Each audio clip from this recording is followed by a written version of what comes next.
Ethiopia is located in the Horn of Africa. The country is one of the greatest violators of freedom of expression. Ethiopia currently ranks 143 in the Reporters Without Borders Press Freedom Index. Critics usually say that even though countries like USA, UK, and Sweden gives a lot of money in development aid, there are no improvements in democracy and human rights. The country's constitution explicitly protects freedom of expression, but the government is not tolerant of diversity of opinions. When journalists and bloggers tries to tell the truth about violation against human rights, they are silenced.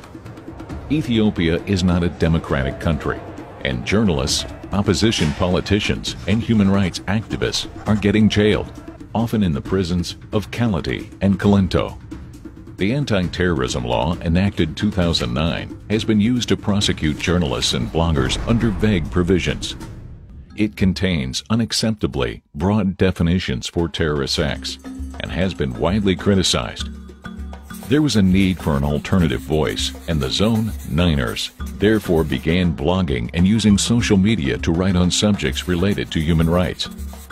The name of the group, Zone 9, refers to the zones of the notorious Kality prison. The prison has 8 zones, but the 9th zone refers to the rest of Ethiopia. Even being outside of the prison walls, you are never truly free.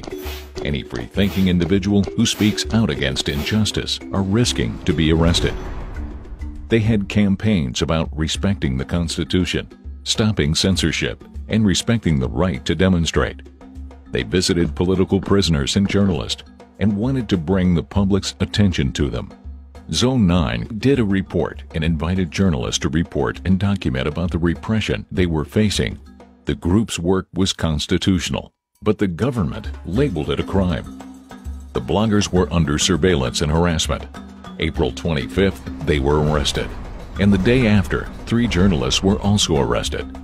The arrests were taken to the federal police station called Makilawi. It's known for torture, poor detention conditions, and unlawful interrogation tactics. What is their crime? They demanded the Ethiopian government start to respect Constitution and end impunity in the country. So, what are they accused of? They're accused of working with foreign human rights organizations. What? And it's also even worse. They're also accused of terrorism.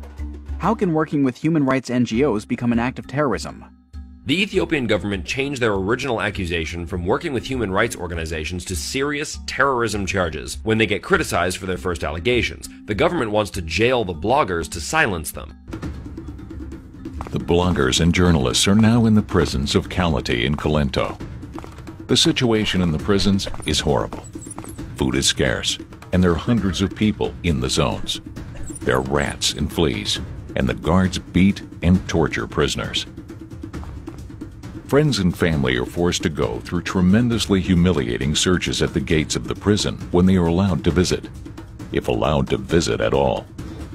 What the bloggers and journalists did is honorable. Ethiopia is in great need of change. There is still light. The jailings have sparked an outrage around the world, especially in social media. You can help too. Use the hashtag #FreeZone9Bloggers on social media. Help spread the information and let the world know. You can also read more about this at www.trialtrackerblog.org. Without freedom of expression, there is no freedom. The blogger's motto is, "We blog because we care." Now we can care for them. We say, #FreeZone9Bloggers.